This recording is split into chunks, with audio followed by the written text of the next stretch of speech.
गया। तो सुखदेव जी महाराज कहते हैं कि हे राजन, अरे दे दो हमें। पहला विवाह है शुक्राचार्य जी की बेटी देवयानी से और दूसरा विवाह है बृहस्पति की पुत्री धर्मिष्ठा से संपन्न हुआ था। कहते हैं जो पहला विवाह जब हुआ, दूसरा विवाह जब बृहस्पति की पुत्री शर्मिष्ठा से हुआ, तो कहते हैं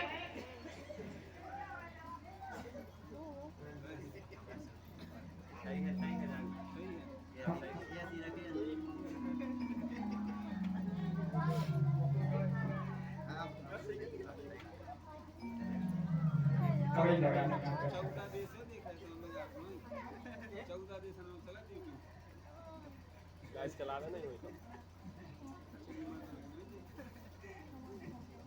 तो कहते हैं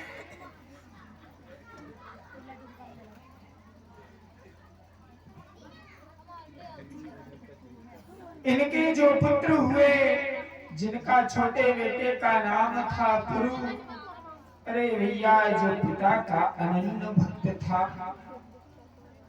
शुक्राचार्य जी के श्राप से वह आयाति बुढ़े हो गए थे। तब वह वृद्धावस्था में पुरु ने अपने ऊपर धारण कर ली और अपनी युवा अवस्था पिता को प्रदान कर दी थी। इसलिए आयाति ने पुरु को ही चक्रवर्ती सम्राट घोषित कर दिया था।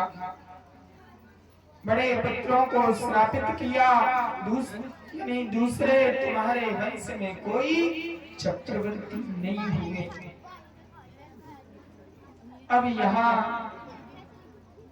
सुखदेव जी महाराज कहते हैं कि हे राजन, परीक्षित पुरु वंश में ही राजा दुष्यंत का जन्म हुआ था।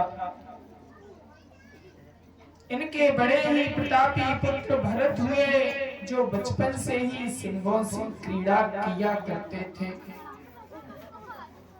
इसी प्रतापी वंश के राजा रंती देव हुए, जिन्होंने सूखा पड़ जाने पर प्रजा में अपना सर्वस्व खजाना बांट दिया था।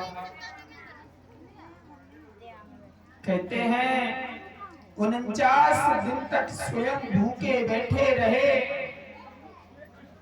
ऐसे प्रतापी पुरुवंश में परीक्षित तुम्हारा भी जन्म हुआ है। तुम पुरुवंशी हो और पुरु महाराज के जो सबसे बड़े भाई थे यदु, उनसे यदुवंश चला। तो यदुवंश में भी अजमेर, देवनीर, सूरसेन प्रभृति आदि बड़े बड़े प्रतापी राजा हुए। महाराज सूरसेन के बेटा हुए आनंद दुंदुभी, और इन्हीं का नाम वसुदेव है। वसुदेव की 7 पत्नियां थी। उनकी सप्तम पत्नी देवकी के गर्भ से 8 संतानें हुई।